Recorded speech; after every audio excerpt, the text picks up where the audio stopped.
together.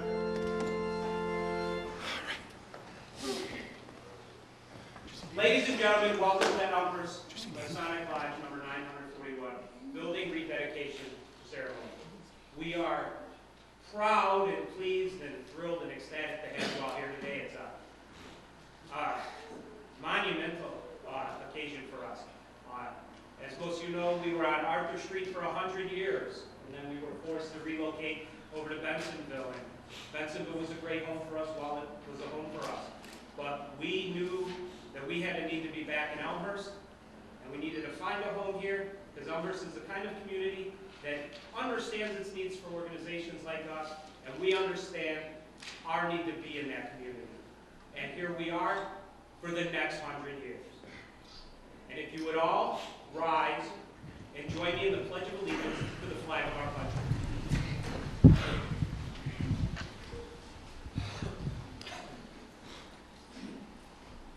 I pledge allegiance to the flag of the United States of America and to the republic for which it stands, one nation, under God, indivisible, with liberty and justice for all.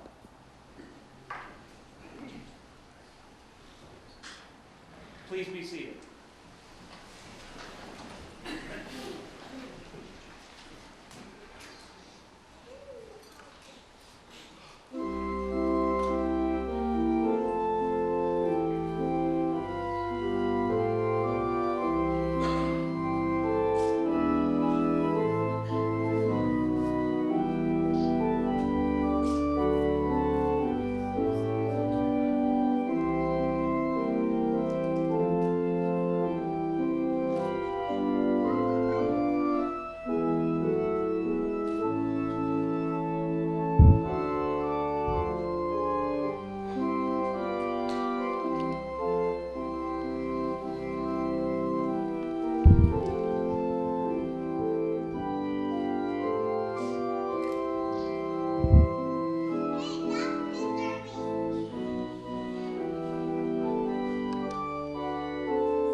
Brother Senior Deacon,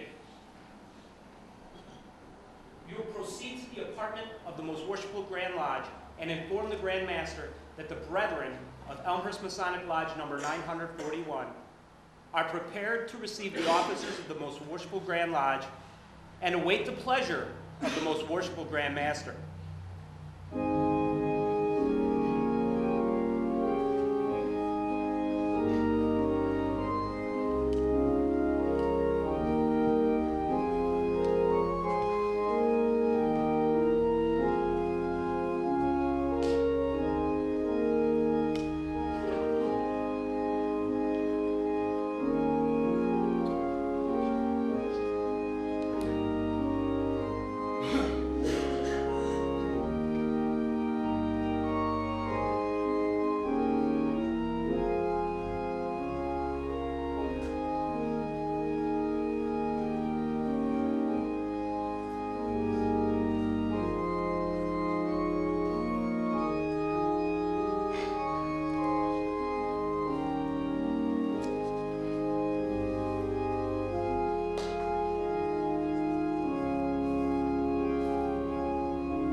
The Grand Lodge officers will be in attendance in due time.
Grand Master and Grand Lodge officers.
Right and left face.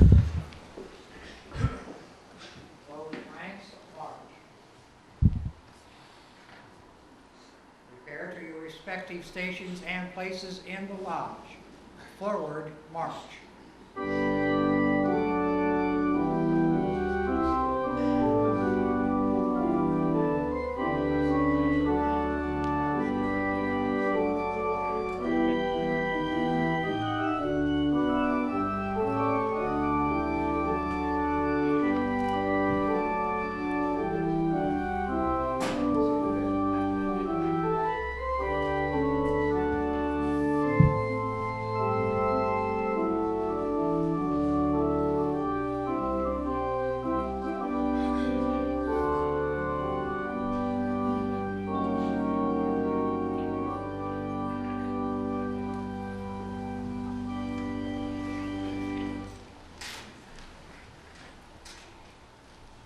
Good afternoon. Good afternoon. Pretty good. Good afternoon. Good afternoon. Thank you. I'd like to welcome everybody here this afternoon and thank you for coming to help us celebrate the new home for Elmhurst and Men in Brotherhood Lodge here. We're going to dedicate this building as a Masonic Lodge, and hopefully you will enjoy the ceremony, and if you don't enjoy it, why, please tell the Deputy Grand Master. If you do, you can come and tell me, okay? In order that you might understand a little bit more about the ceremony you're about to see, we're going to ask our Senior Grand Deacon, Brother Tom Grisham, if he will give you a little bit of an explanation of this particular ceremony. So, Brother Tom, it's all yours.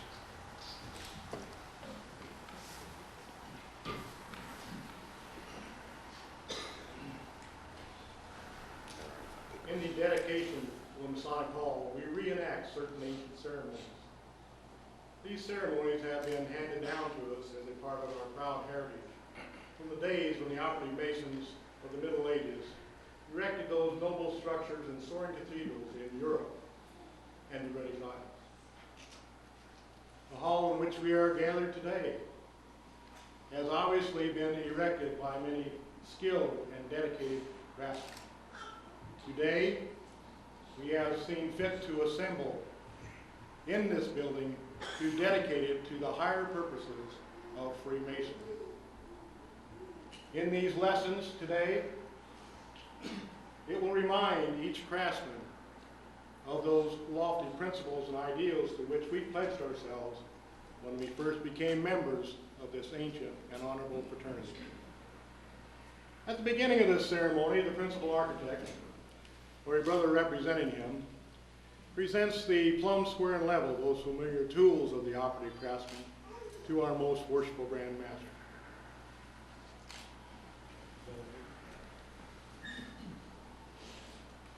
These are the tools that were so skillfully used by the craftsmen when erecting this building. These tools also remind us that each master mason should compare his life to these most excellent standards of perfection.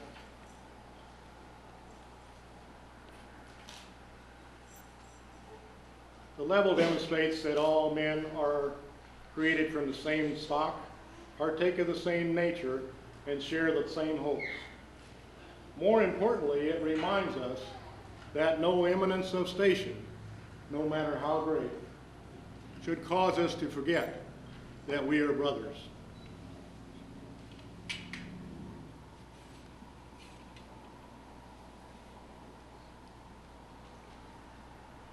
The plumb admonishes us to walk uprightly in our several stations before God and man.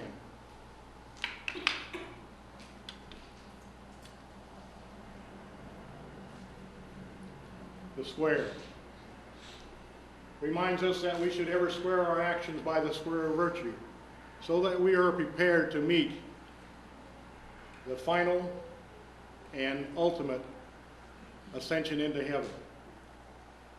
Then may our efforts be favorably compared to this divine and unerring standard, which teaches us the greatest virtues in God's plan.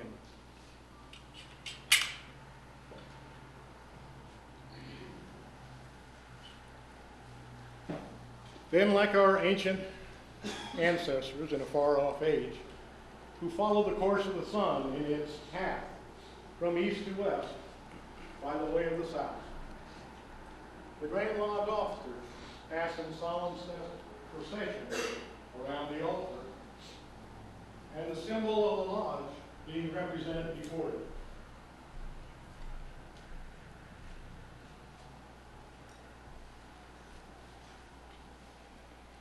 Again, we imitate our ancient brethren who passed in procession through the cloisters, along the aisles, across the transept, and into the sanctuary, there to inspect the work of the craft and compare their progress to the designs laid down on the master builder's trestle board. With the utmost reverence and solemnity, the hall is then dedicated by our most worshipful Grand Master, using the age-old elements of corn, wine, and oil. In ancient days, the grapes in the vineyard, the olives in the grove, and the grains in the fields were not only a measure of wealth, but were also used as units of trade. Thus, when the craftsmen received their wages in corn, wine, and oil, they were being paid in coin of the realm. With these mystic symbols, then, the hall is then dedicated.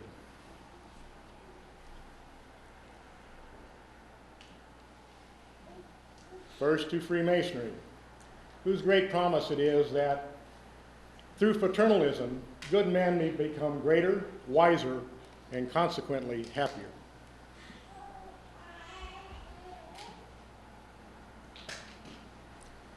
Next to virtue, for while veiled in allegory and illustrated by symbols, Freemasonry is by its very nature a course of moral instruction.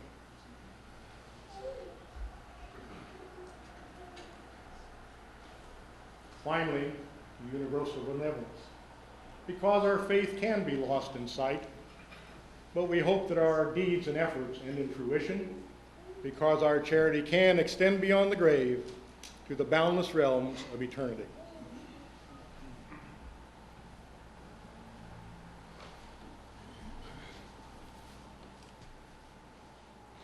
Let each craftsman here assembled compare and examine his life to the exacting standards of the square, the level, and the plumb, to the end purpose that the rough ashlars, as represented by our lives, may become perfect ashlars, and that each individual may become a living stone for that spiritual building, that house not made with hands, eternal in the heavens.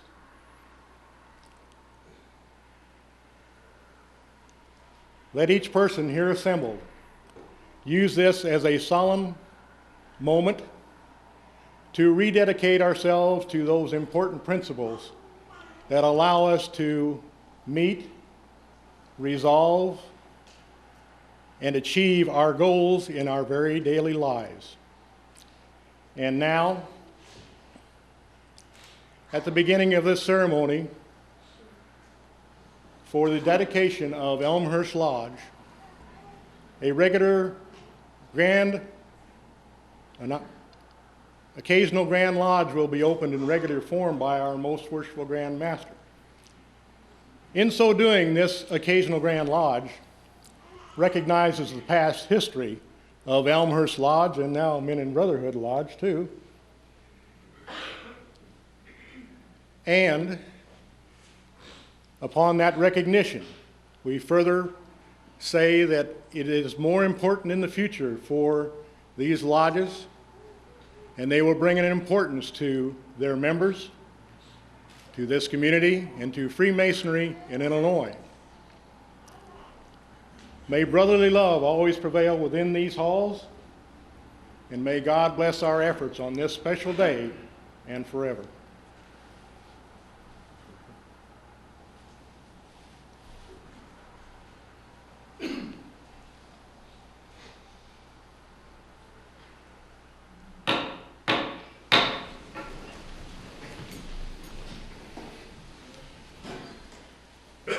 By the authority vested in me as Most Worshipful Grand Master of ancient, free, and accepted Masons of the state of Illinois, I declare this occasional Grand Lodge open for the purpose of dedicating the new home of Elmhurst Lodge number 941 and Men in Brotherhood Lodge number 1178.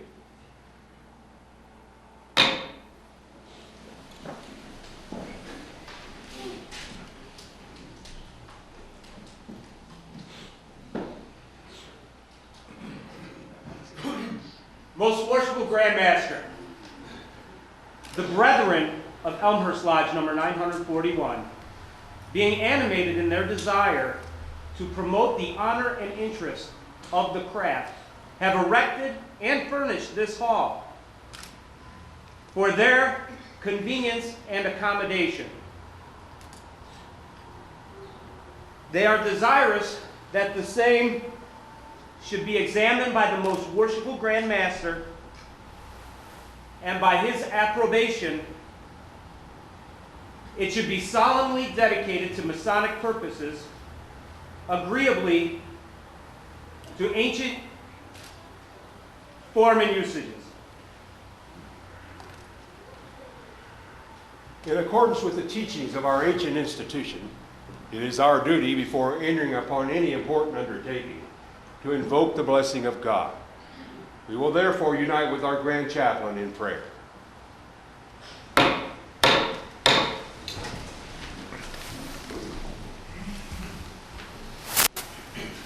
O thou great and eternal Lord God, source of light and love, the supreme Grand Master and mighty architect of the wonders of creation, who from thy throne in the highest heaven in mercy lookest down upon all the dwellers of earth.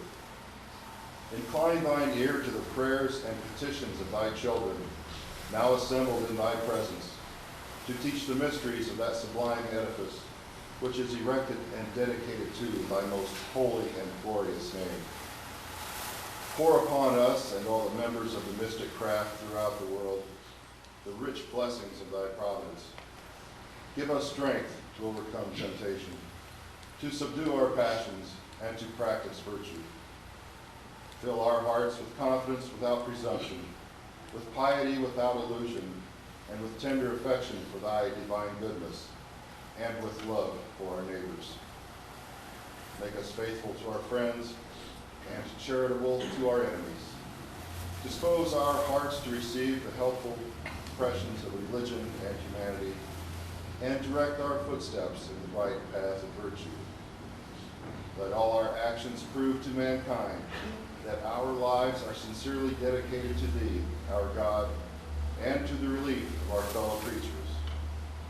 And finally, when our spirits return unto thee, the source of life, may we, bearing the rich harvest of worthy deeds, be admitted into that sublime and eternal lodge, where happiness reigns without alloy, and around the throne of the great Jehovah sing hallelujahs to his name.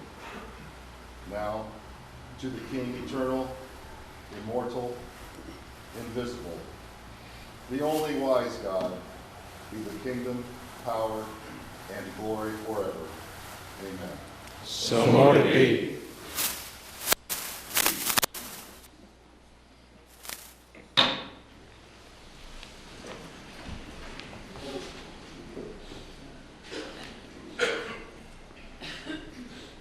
Most worshipful Grandmaster, having been entrusted with the duty to supervise and direct the workmen employed in the construction of this edifice, and having to the best of my abilities performed the task assigned me, now return my thanks for the honor of the appointment, and beg leave to return to you the implements committed to my care when the cornerstone of this structure was laid.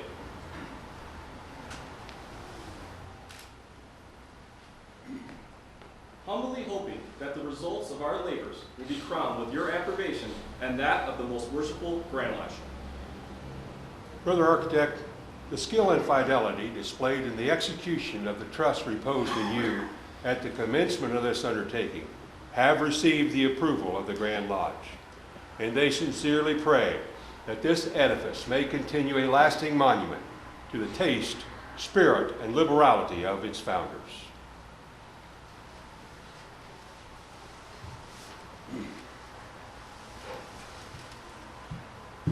Most worshipful Grand Master, the hall in which we are now assembled and the plans upon which it has been constructed, having met with your approbation, it is the desire of the brethren that it should now be dedicated according to ancient form and usage. Right, worshipful brother, agreeably to the request of the brethren, we will now proceed with the ceremony. Brother Grand Marshal, you will form the Grand Officers. Grand Lodge officers. Form on the north side of the lodge in single file facing east.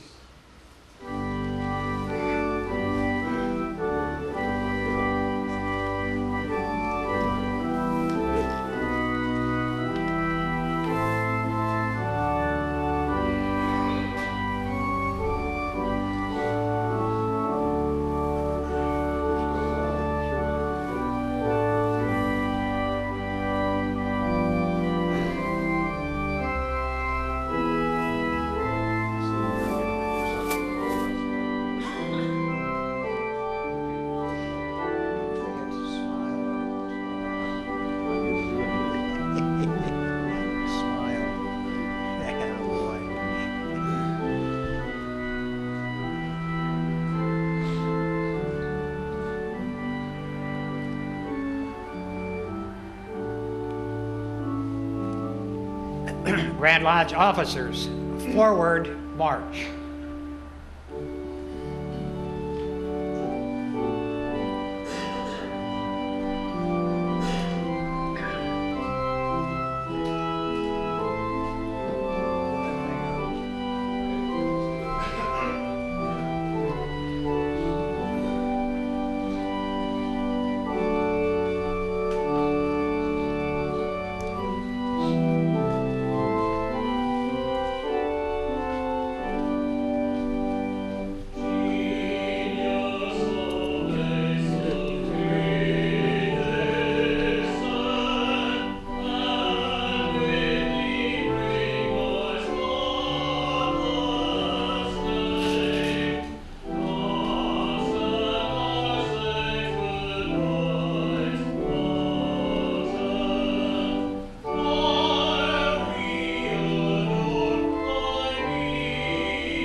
Grand Lodge officers, halt.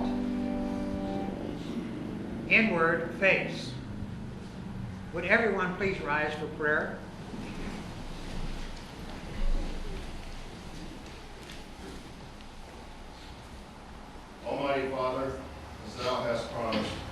when 2 or 3 are gathered in thy name, to be present with them.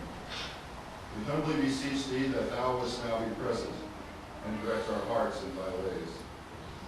Accept, O Lord, the dedication of this hall, and make it in the work for which it is to be set apart, instrumental in promoting the reign of peace on earth and goodwill among men. Here may thy name be honored, thy laws obeyed, thy glory exalted and magnified. So order, O loving Father, that within these consecrated walls none but the good and true may enter, that here men may learn to forget the passions, the strife, the heart-burnings and jealousies of the world, and obedient to the precepts of our time-honored brotherhood, learn to love one another and draw near to thee. Expand and broaden the sympathies of the brethren for the poor and oppressed, for the widow and the dear little ones who may need their care and protection, and make us all feel that such service is acceptable in thy sight. And finally, O Father, incline our hearts to thy service and all our acts to thy glory. And when the veils of this earthly tabernacle are rent, take us to thy presence, there to join with all the heavenly hosts in ascribing never-ending praise to thy name. Amen. So mote it be. Would everyone please be seated? Grand Lodge officers, left face. Forward, march.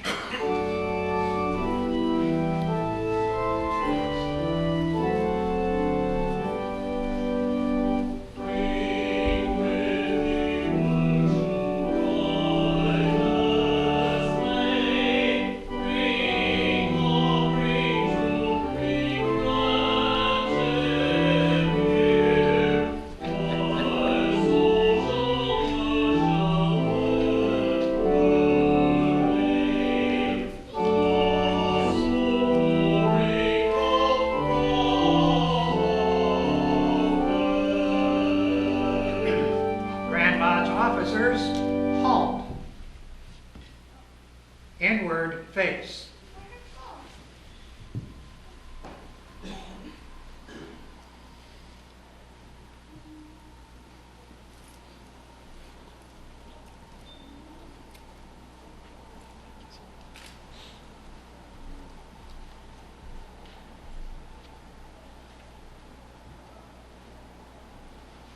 Most worshipful Grand Master, in the dedication of Masonic halls, it has been an immemorial custom to pour corn upon the lodge as an emblem of nourishment. I therefore present you with this vessel of corn to be employed by you according to ancient usage.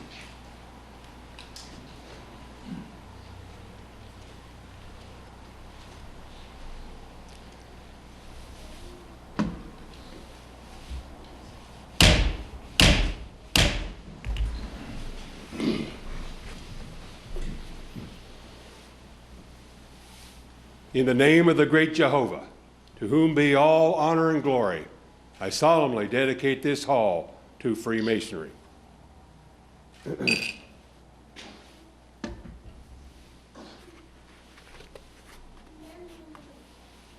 Brethren, prepare to give the grand honors. Together, brethren.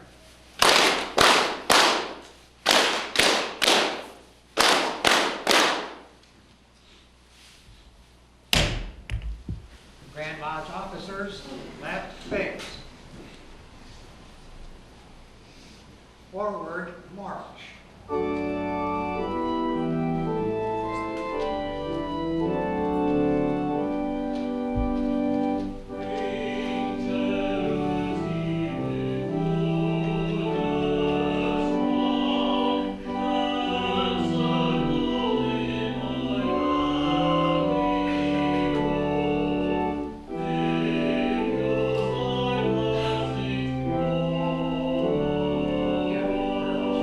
Nice.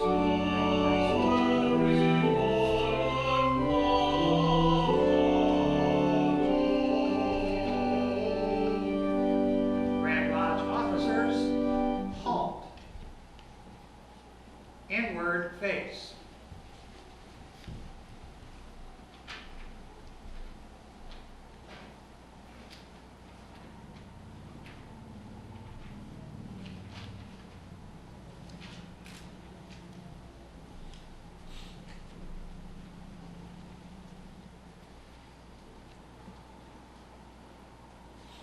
Most worshipful Grand Master, wine, the emblem of refreshment, having been used by our ancient brethren in the ceremonies of dedication and consecration, I present you this vessel of wine, to be used on you in the present occasion according to ancient Masonic form.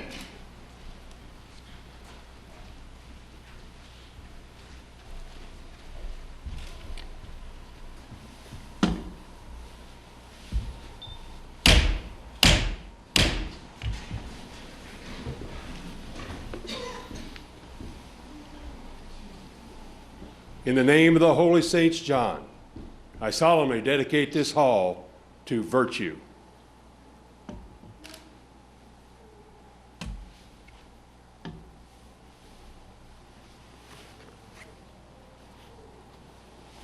Brethren, prepare to give the grand honors. Together, brethren.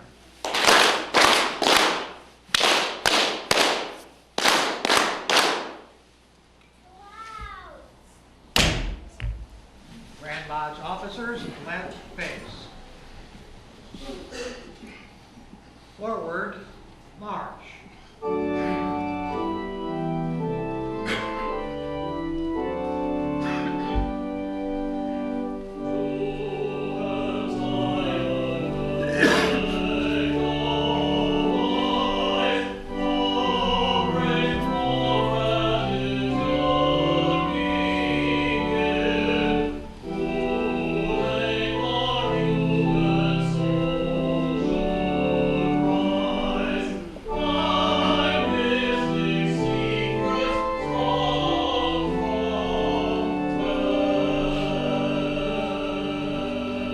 Grand Lodge officers, halt. Inward face.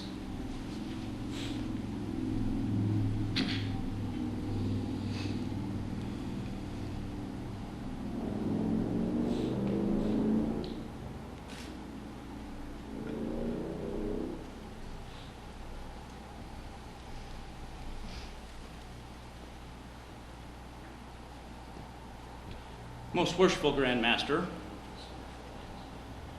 I present you, to be used according to ancient custom, this vessel of oil, an emblem of that joy which should animate every heart on the completion of any important undertaking.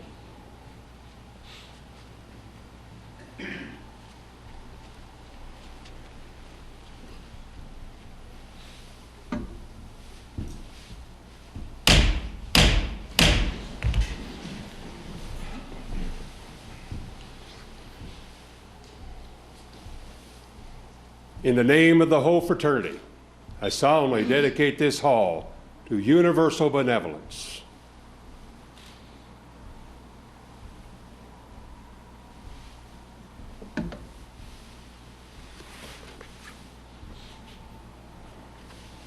Brethren, prepare to give the grand honors. Together, brethren.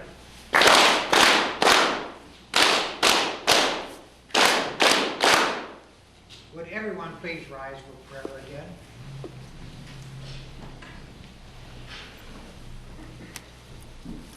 And now may the Lord, the giver of every good and perfect gift, bless the brethren here assembled in all their lawful undertakings, and to grant to each one of them in needful supply the corn of nourishment, the wine of refreshment, and the oil of joy.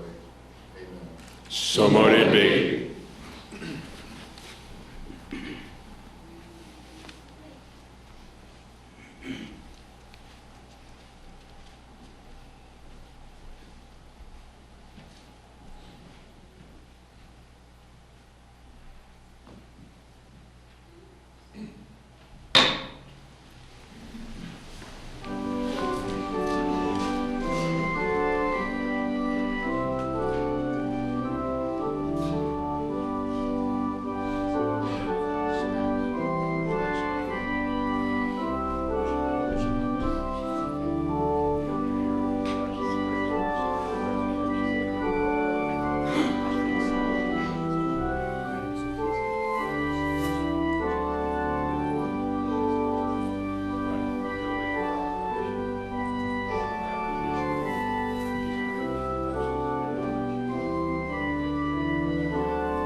Marshal. You will make the official proclamation.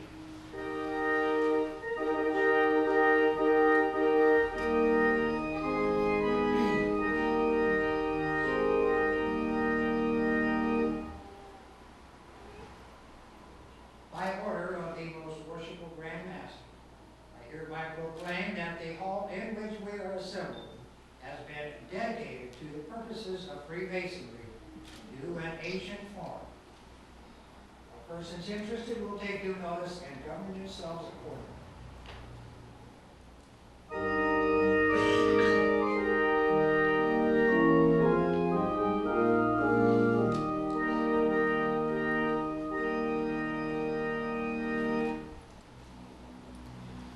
That completes the official part of the ceremony today, but hopefully we're going to have a little bit of a presentation here now that will give you a little bit more of an explanation about Elmhurst Lodge and the history of it. And to do that for us, we're going to ask Right Worshipful Brother Mark Entwistle if he will present that short speech as we talked about earlier. Brother Mark, it's all yours. Thank you, Grand Master. When one starts to explore the history of Freemasonry, there is no clear-cut answer of when it actually originated.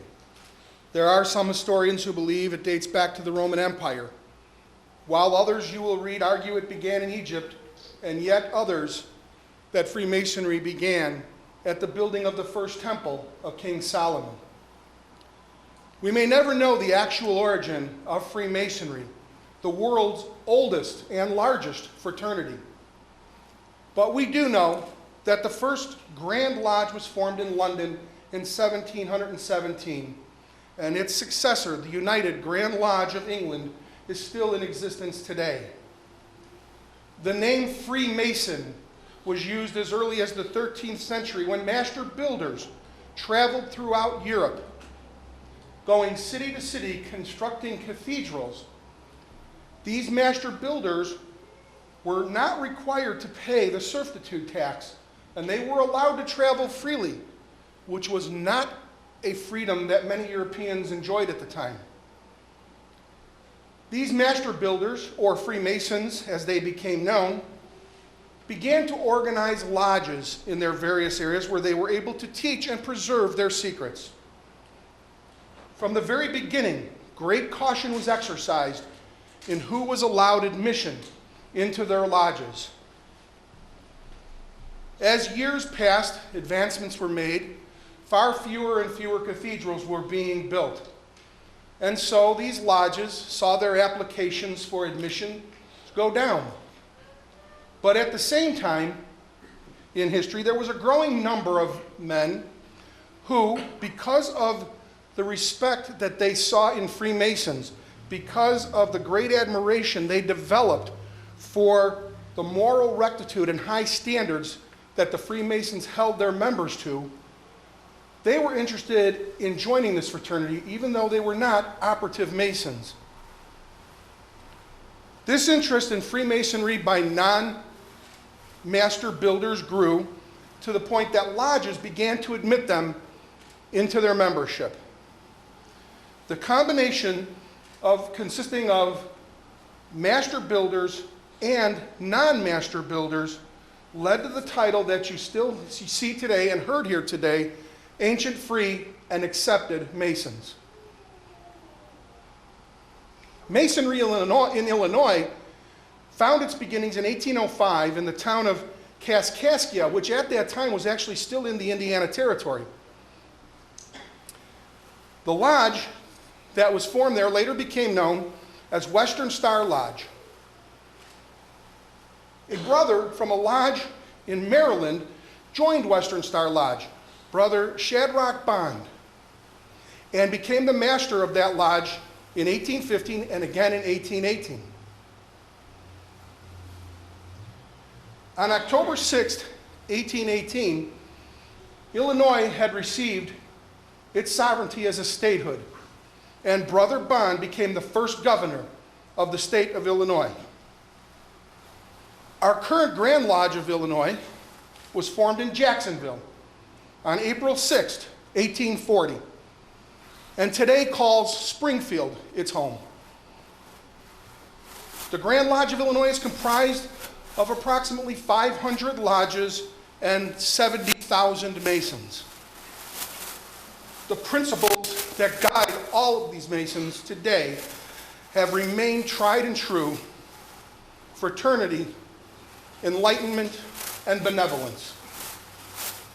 Through these principles and convictions, every Mason strives through their daily personal actions to make the world a better place. You can hardly pick up a history book without seeing Freemasons. For example, and this is just to name a few, United States Presidents George Washington, James Monroe, Andrew Jackson, James Polk, James Buchanan, Howard Johnson, James Garfield, William McKinley, Theodore Roosevelt, William Howard Taft, Warren G. Harding, Franklin Delano Roosevelt, Harry S. Truman, Lyndon B. Johnson, and Gerald R. Ford. If you look through the books, the world leaders, again, you cannot turn a page without finding the influence of a Freemason.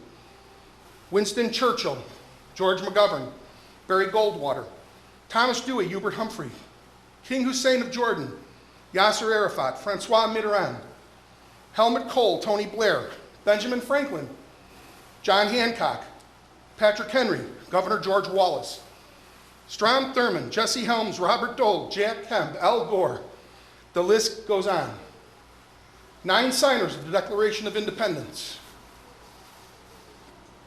In entertainment, the world of music, movies, television is full of Freemasons, back from Mozart, Beethoven, Irving Berlin, John Philip Sousa, George Gershwin, John Wayne, Nat King Cole, Red Skelton, Gene Autry, Walt Disney, Duke Ellington, Bob Hope, Harry Houdini, just to name a few. Business leaders, Henry Ford, Walter Chrysler, J.C. Penney, Samuel Colt, several of the Rockefeller and Rothschild families, King Gillette of Gillette Razors, Charles Hilton, Ransom Olds, and Dave Thomas, founder of Wendy's restaurant chain. Very few, if any, parts of our world's history go untouched by a Freemason. In 1830, a community was developed called Cottage Hill. Cottage Hill began to grow, and in 1869, the community leaders changed the name to Elmhurst. In 1910, Elmhurst was incorporated as a city with a population of 2,360 people. Several of these residents that lived in Elmhurst were members of Masonic lodges in surrounding communities like Maywood, Wheaton, Hinsdale, and the city of Chicago. On March 16, 1911, about 30 of these Elmhurst residents that were Freemasons held a meeting on the 3rd floor of the Gloss Hall, located at the corner of York and Park Avenue, which today still stands home of the Fifth Third Bank. The sole purpose of this meeting was to determine the viability of a lodge being opened in the city of Elmhurst. It was agreed that this would be a viable location, and thus was born the Elmhurst Masonic Business Association, and their charge was to follow the rules of the Grand Lodge of Illinois to form a new lodge. They called residents for many years the 2nd floor of the Malher building at the corners of Park and Adele Streets, just south of the tracks, which today is home to Angelo's Restaurant and That Coffee Shop. Elmhurst Lodge 941, Ancient Free and Accepted Masons, was duly chartered on October 27th, 1911, just over 101 years ago. Our mayor was at our celebration last year, celebrating our 100th year. While renting, the Brothers of Elmhurst Lodge had a goal of owning their own building. Toward that end, they purchased a vacant lot in 1912 that stood at the corner of York and Virginia Streets for $2,000. Their intent was to develop a building there, and that never happened. So in 1921, they sold that lot, and today it remains home of Gibbons Funeral Home. All through the process of renting, buying lots, Elmhurst Lodge brethren still looked for a building to call home. And in April of 1918, they purchased the former United Methodist Church of Elmhurst from the Elmhurst State Bank. The new lodge went through major renovation and was dedicated on Saturday, April 16th, 1921, in a very similar ceremony as we are witnessing here today, some 91 years later. That building remained our home until November of 2008, when we had to sell it to the company that still occupies it, Food Mix Incorporated. For the years after that, we were renters, and in fact, the first place we rented was the First United Methodist Church, the very people we bought their building in 1921. Today, the building you're standing in was closed on March 20th, 2012, and after some major renovations, had our first meeting in here May 15th, 2012. And this building today is home of Elmhurst Masonic Lodge 941 and Men in Brotherhood Lodge 1178. There's men living in Elmhurst every day to make it a better place. And of course, Elmhurst, much like the world, has our share of accomplished Masons. Again, the short verse. Members of some of our founding families, Bateses, Hammerschmidts, Wilders, were members of this lodge. Henry Schumacher, the first mayor of the city of Elmhurst. Frederick W.M. Hammerschmidt, the second mayor of the city of Elmhurst. Julius Braun, the first city clerk of Elmhurst. Several former city aldermen of Elmhurst, like William Pern, Henry Hoban, Charles Mueller, John Hazelton, sitting right in front of me, and yours truly, Mark Entwistle.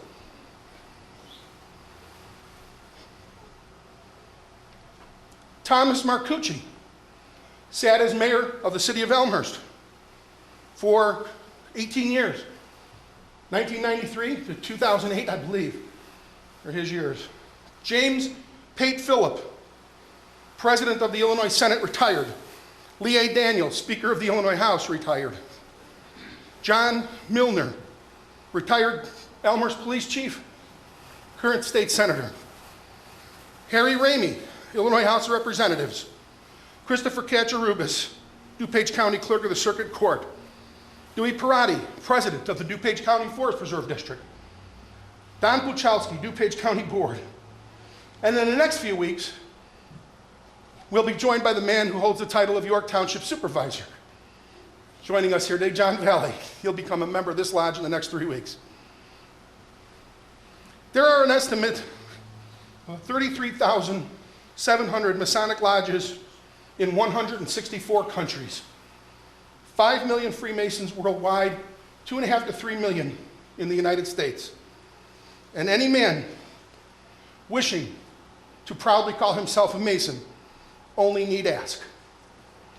Thank you, Grandmaster.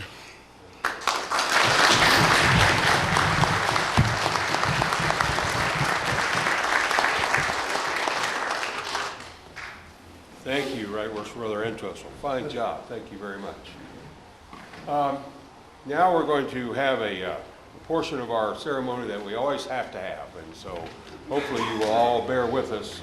We're going to recognize some of the men and ladies that came today to help put on this ceremony so that we could celebrate this new home of Elmhurst and Men in Brotherhood lodges. So in order for us to get that right, we have a person here that's a professional at this introducing thing. And we're going to ask him if he will take care of that for us, and that's our Grand Marshal, Brother James O'Shrum. But before he gets started, I need to take the opportunity to, and a privilege for me, to introduce Brother Jim's lady, Patsy, here in the sidelines.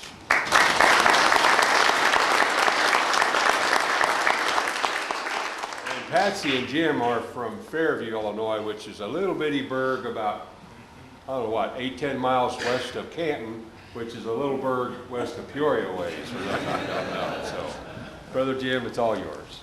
Thank you, Grandmaster. So we didn't put any pressure on me at all. Brethren, ladies and friends, I'm going to introduce a number of men, and I would like to have you hold your applause, and I hope that you will want to applaud after I introduce these brethren. Without them, we could not have gotten this job done today.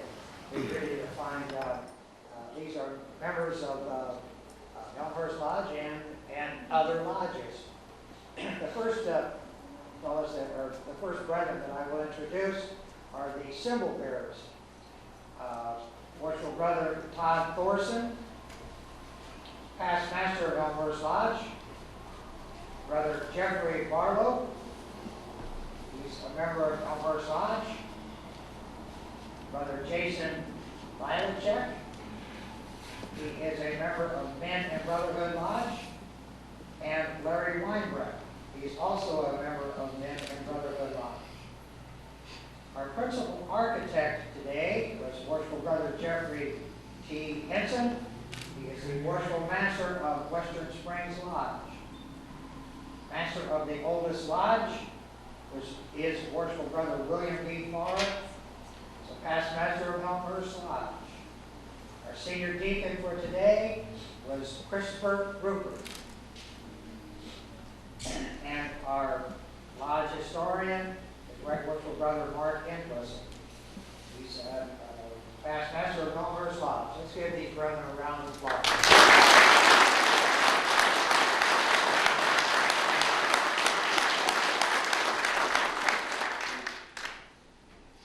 We also have in attendance an abundance of district deputy grand masters. I can't believe that all these brethren came to this. I mean, it's just fantastic. And it's my honor and pleasure to introduce these brothers.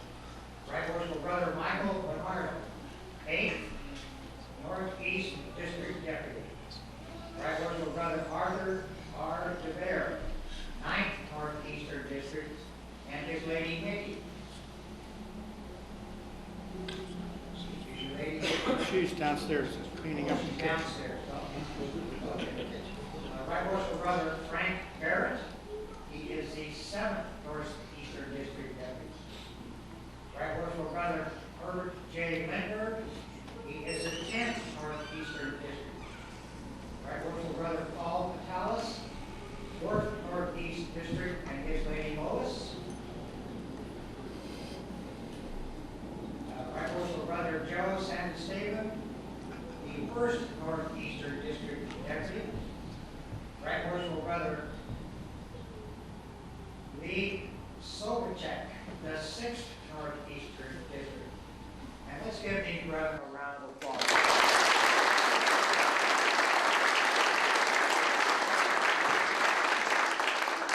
We're also honored to have in attendance 2 of our assistant area deputy grand masters, Right Worshipful Brother Gary Hare and his lady Zoe. Right Worshipful Brother Mark R. Entwistle and his lady Pamela. Let's give them And we are indeed honored to have our area deputy in attendance today, Right Worshipful Brother David Lynch. And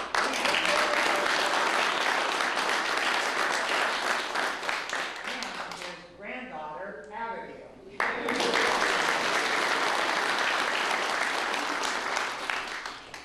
Our appointed Grand Lodge officers, excuse me, Brother Thomas R. Osborne Jr., Grand Organist, and he is from Chicago. And he's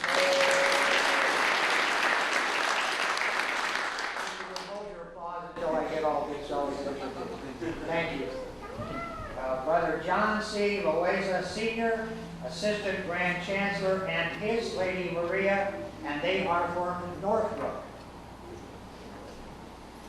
Brother R.T. Jack Gladden and his lady Jackie, he is our Grand Historian, and they are from Champaign. And I believe our lady is up here. Oh, she's down here now. Brother Stephen L. Walls, Assistant Grand Tyler, and he is from Springfield. Brother Reuben M. Owens, Worshipful Grand Steward, and he is from Bellwood. Brother Ryan L. Skaggs, Worshipful Grand Steward, and he is from Bartonville. Brother Morris Daniel Lee, Worshipful Grand Steward, and his lady Karen, his son Jake, and his daughter Brianna. And there's his son, and I believe that his daughter and the little crying baby might be out there or downstairs. Brother H. Wayne Hoffman, Worshipful Grand Sword Bearer, and he is from Delta. Brother Jeremy W. Combs, Worshipful Deputy Grand Secretary, and he is from Jacksonville. Brother Stephen D. Best, Right Worshipful Grand Chaplain, and he is from Yates City. Brother Thomas M. Grisham, Worshipful Junior Grand Deacon, and his lady Julie, and they are from St. Charles. Let's give these brethren and their ladies.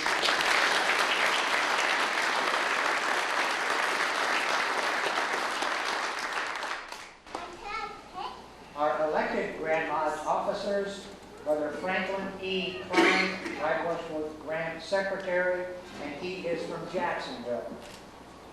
Brother Gregory L. Clark, Right Worshipful Junior Grand Warden, and his lady Gertie, and they are from Bloomington. Brother Anthony R. Crockle, Right Worshipful Senior Grand Warden, and his lady Charlene, and they are from Monique. Brother Barry D. Weir, Right Worshipful Deputy Grand Master, and his lady Crystal, and they are from Bloomington. Let's give these brothers and their ladies.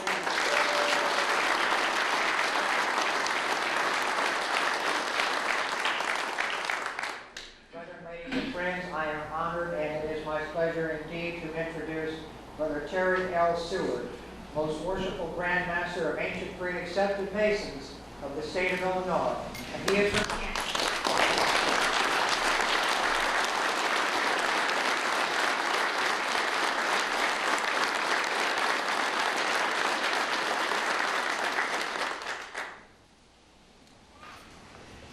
Thank you very much.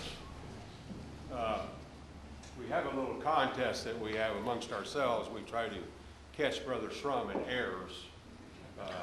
We very rarely accomplish that, and today is no exception. I don't believe he missed a single one. So, Brother Jim, congratulations. Thank you.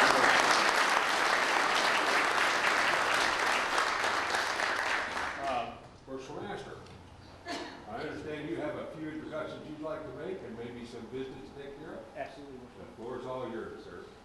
I would first like my officers to stand up, please, because without you, this never would have happened. And I would like to introduce you to them all. First, our senior warden, Brother Bill Watson. Brother Bill, would you please introduce us to your better half? My better half is sitting up front there. That's Patty up there. My wife, 41 years.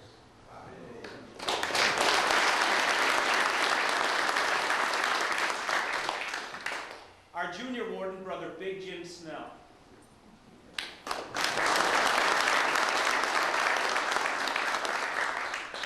You all know, and I'm going to call them out at the same time, both past masters of Elmhurst Lodge, of course, my treasurer and my secretary, Brothers Mark R. Entwistle and Brother George DeLutri.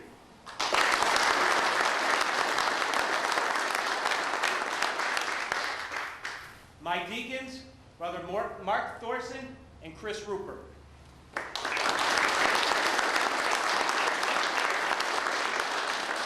I got a little ahead of myself. How could I forget the better half? I don't know. Pam Entwistle, and I think most of you know Pam, Pam has been a savior of mine since before I got installed as master, right? I mean, and for the ladies, especially the ladies of Grand Lodge, who traveled so far for us, we're so glad to have you here. The scarves and the table centerpieces are for you, so please, all the ladies, if you can get one, take one. They're for you. And where was I? My stewards, Matt Marcato, and a brother, Larry Ferranic, who couldn't be with us today, but he's here in spirit because we're messing up his kitchen. And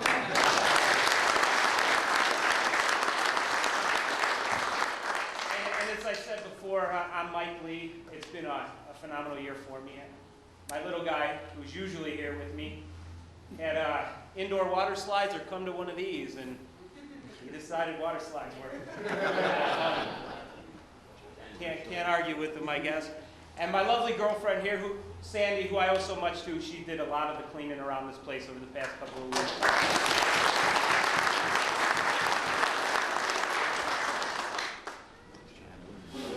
Oh yeah, my chaplain, who will be called up here in a minute. Oh yeah. Rick Hannerhan, past master of Elmhurst. My marshal, Manford Mull. Thank you very much, man. And our Tyler, another past master of Elmhurst Lodge. Worship Brother Bill Fire.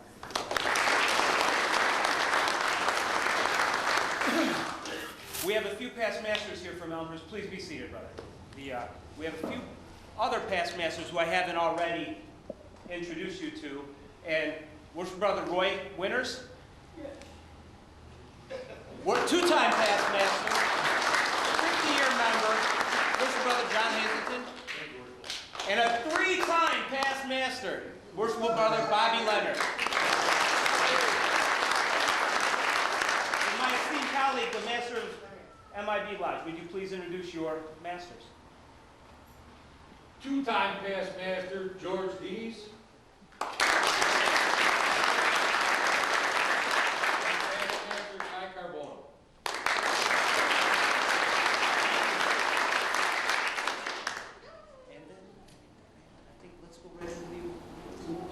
You know what? Let's go to the mayor here first. Mr. Mayor? And any of your entourage, would you bring that? You like the folks? Alderman Brown, Alderman Clubs here. Supervisor Bailey, why don't you join us? Petitions for these guys.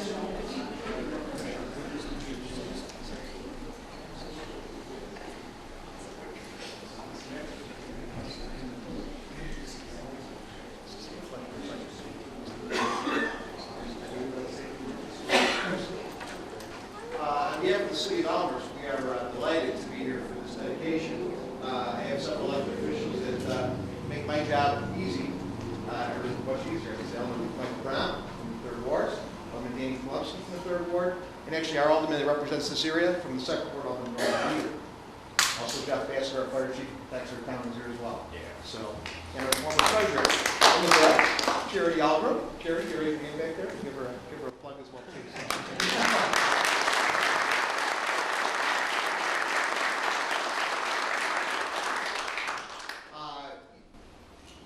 Fraternal civic organizations are key to the City of Elmhurst. And speaking of keys, I brought a key to our city, which we often give away for special occasions like this. And so today I would like to give you, Mr. Master, the key to our city. Thank you, sir. Absolutely. Absolutely. We appreciate your dedication and your this facility back here in our town. Last year was the 100th anniversary, and now we've got 100 more to go. And we're back here, so that's fantastic. Absolutely. Would you like to have more speak now? Actually, Alderman Leader, who represents this particular area, would like to say a few words as well. So, Alderman Norm Leader.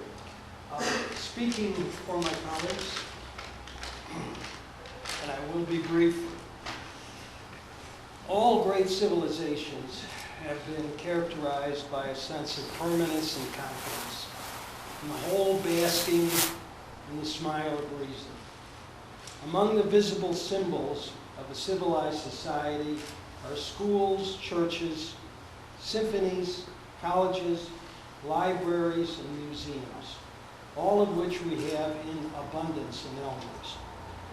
Our city does not have any sweeping vistas, no large bodies of water, no river running through it, but it has an impressive cultural, intellectual, and charitable presence. Elmhurst is particularly proud to be the longtime home of Elmhurst Masonic Lodge number 941. The Masons wonderfully epitomize the virtues and principles that our country was founded on and which sustain us to this day. That is why so many of the founding fathers, including George Washington and Benjamin Franklin, were Masons. The charity of Masons within Elmhurst and the nation as a whole is legendary. The biblical adage, now abideth faith, hope, and charity. These three. But the greatest of these is charity, can justly be applied to this remarkable organization. So I wish you generations of service, support, and sustenance in your new home. Thank you.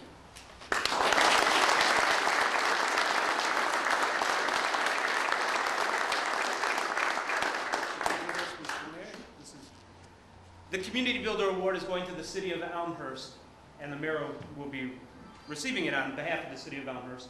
We thought it appropriate that the City of Elmhurst, for their efforts in bringing us back to Elmhurst, was appropriate. And here we stand today. Thank you, Mr. Mayor. Thank you.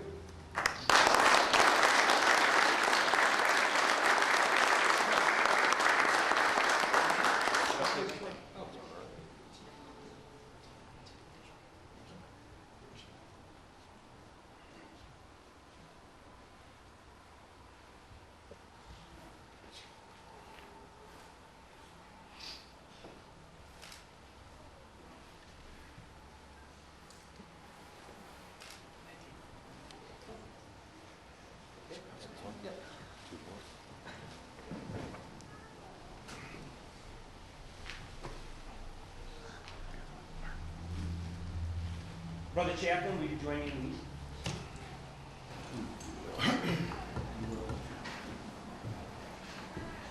these? Brother Rick Hannerhan and his family, more than past due for this award of Lodge Builder. Rick runs the Illinois Masonic Bowl for our lodge and looks after all of our widows. And that's through the effort of his family as well. Unfortunately, they couldn't be here, but they are a wonderful Masonic family unto their own right. And on a personal note, become part of my family, where Rick's daughters have become big sisters to my son. And Linda, the aunt that spoils him, which, of course, I always appreciate. And for the continued effort Rick puts forth with our widows and with our Masonic Bowl, and to, just the solid voice of reason inside this lodge to every member we have here. We'd like to present this to you. We'll do it the easy part.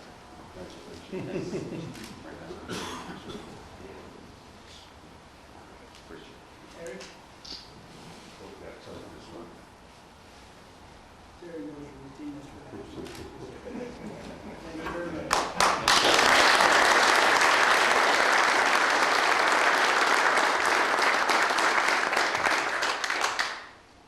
And now, it just didn't seem right, Brother Architect, if you will,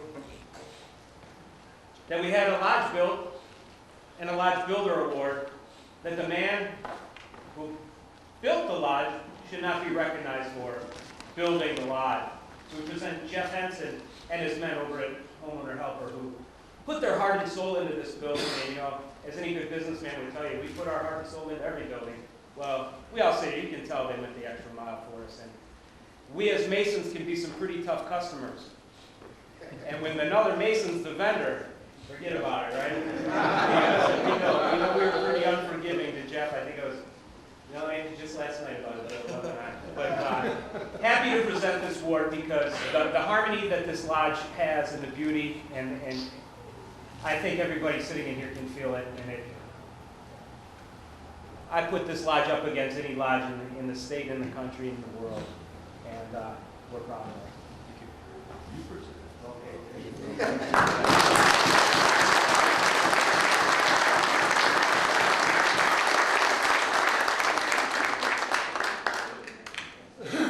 Brother Mark, am I forgetting anything? Am I forgetting anything? That's about it. That's it. You're all done. Well, I should say, you know, what the Grand Lodge does, and what a lot of the guys who work for the Grand Lodge, the Deputy Grand Masters, and if I forget a title, forgive me, but the CLIs and the GLIs, the amount of time they travel and all over the place, and to come here on a Saturday morning from Jacksonville's and Springfield's, and it's quite a trip. And you know, the way they dedicate themselves to the craft and to come out here and spend this with us makes it such a great experience, and yeah, I couldn't be happier. It is truly a once-in-a-lifetime event where you're going to sit here in your lodge, ready to move on and say, this is it, we're here, we've got our temple erected to God and dedicated to the Saints John, and now let's go forth and do good work. And this is the starting gun. And they came from far and wide to be here, so if we could please just another round of applause for the members who came.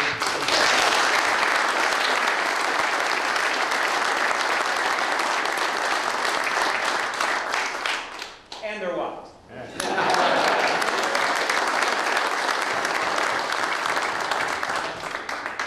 Worshipful Master, thank you very much. It's been a great day.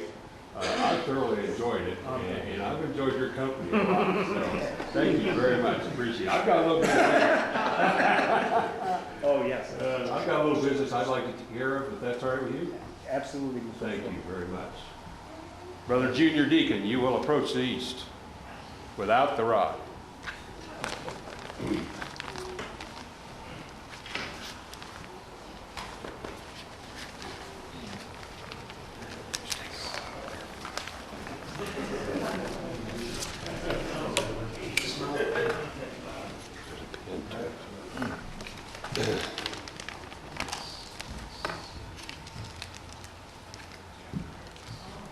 Are you nervous?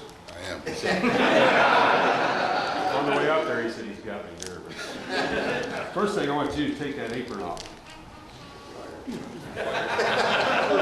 Now it really got him nervous. We have a new apron for you. Not quite sure it's stretched out the right length. You'll have to do that yourself. We'll see.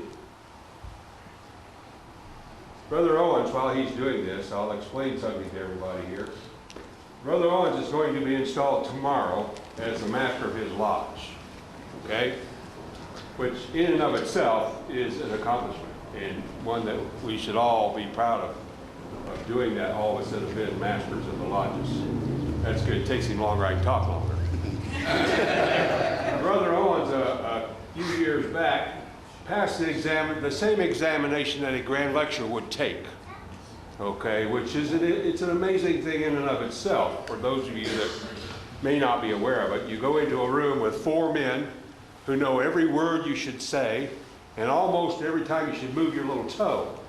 And they perform in front of these men to pass this exam to become a grand lecturer.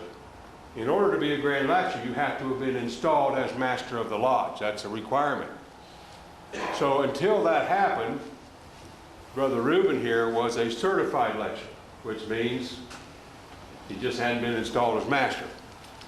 So as of tomorrow, he's going to be master of the lodge, and I had every intention of coming to his lodge tomorrow and presenting that, but circumstances have come up that will not allow me to do that. So I wanted to make this presentation today so that Reuben knows how proud of him we all are, especially as a Grand Lodge officer, getting this title while he is a Grand Lodge officer. That's an amazing thing. I have a badge for you that says Grand Lecturer on it, Grand Lodge of Illinois, with your name. You can wear that with pride when you're done wearing this one, okay? All right. I also have your certificate that signed by somebody you know here, okay? That's Brother Frank Klein, the Grand Secretary, and myself, issuing your commission as a Grand Lecturer. And it is absolutely my honor and privilege to be able to sign that for you, Reuben. And then I have another pen. Usually we wear one pen, okay? But there's a special one here that I'm going to put on Reuben today. This is the Grand Lecturer's pen, and for those of you that haven't seen it, I would like for you to stop him and take a look at it. It's a very special pen. That is a pen that he absolutely earned. Nobody gave it to him. He earned it of his own free will and his own determination to learn our work and be able to instruct it. And it's an important thing, and we should all recognize that a man gives up enough time from his life to learn the things he needs to learn and be able to do that and go in front of those four men and be so nervous you can't talk sometimes and perform that and let them decide that you are good enough to be a Grand Lecturer. So with that, Reuben, congratulations to you. Welcome on board as a Grand Lecturer. I'm really glad this happened.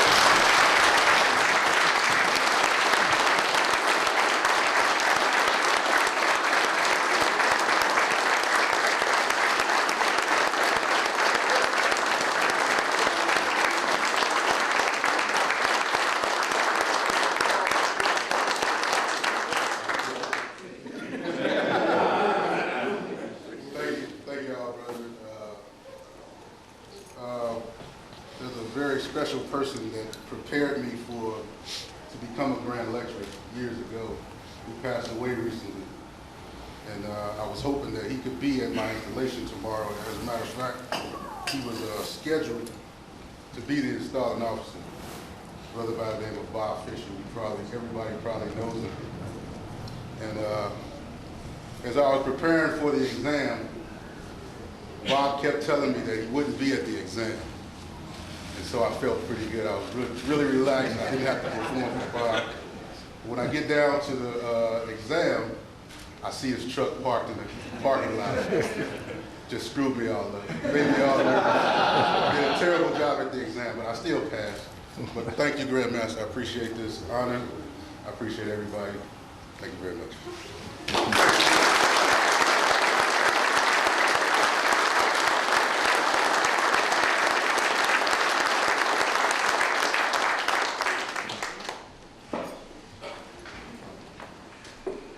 I think we've accomplished about all we need to accomplish today, or at least so far.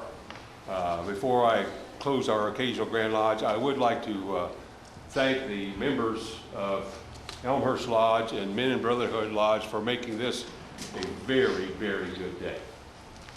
We do these throughout the state. Sometimes they're not quite as good a day as the rest, but I will tell you, ladies and gentlemen, brethren, all that this has been a spectacular day.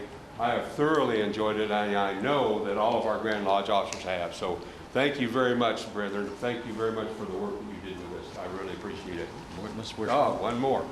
Brother Harper. Grandmaster, in the spirit of the rededicating of his lodge, in the spirit of his brotherhood here, several weeks ago when Hurricane Sandy hit the East Coast, the Grand Lodge of New Jersey sent out a public request for brothers for assistance. The day before we found out that our Grand Lodge sent $10,000 to this assistance, with the assistance of Right Worshipful Brother Herb Lindbergh and Brother Dan Ramos, we came up with an idea to raise money through the internet. So before we shut down the site, we were able to raise $440 in less than 12 hours, which most brothers donated $10 apiece. So in the spirit of everything here, I would like to present you this check from the brethren of your state to assist the brethren of New Jersey in their recovery. Absolutely.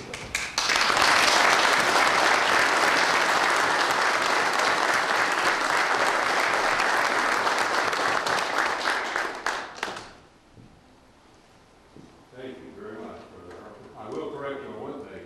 It's the brethren of our state. Not mine. Thank you very much. We will put this to good use and forward it on to the people in New Jersey that need help. So thank you very much. Thank you. Just for most of you to know, the Grandmaster is not only the Grandmaster of the state, but he's a personal brother to every brother that likes to call him. And I like to say I talk to him almost every 2 weeks, if not about my kids, about something. So he's a very personable man, and I was inspired to do this by the work that I've seen you do and the Grand Line do over the last year. So I was inspired by you all. Thank you very much. Thank you very much. Thank you.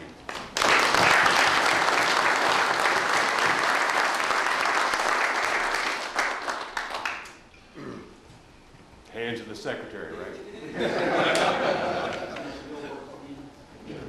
Now the real work begins, he said. Okay.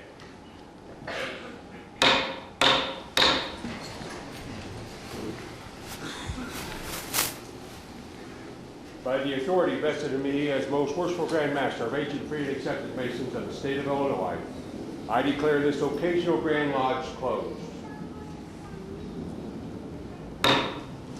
Brother Grant Tyler, with the assistance of the symbol bearers, you will retire the symbol.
Form on the north side of the lodge for the recession.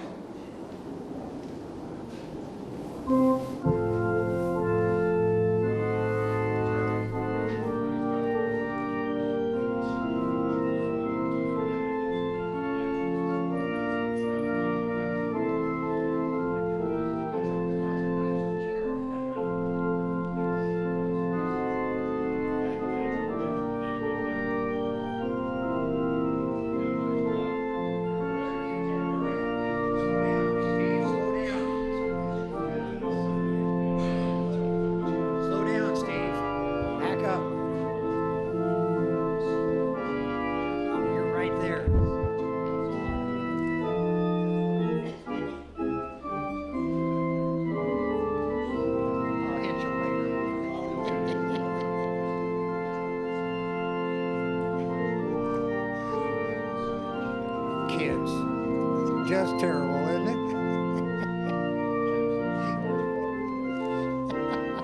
No, I won't hit you. I wouldn't hit you.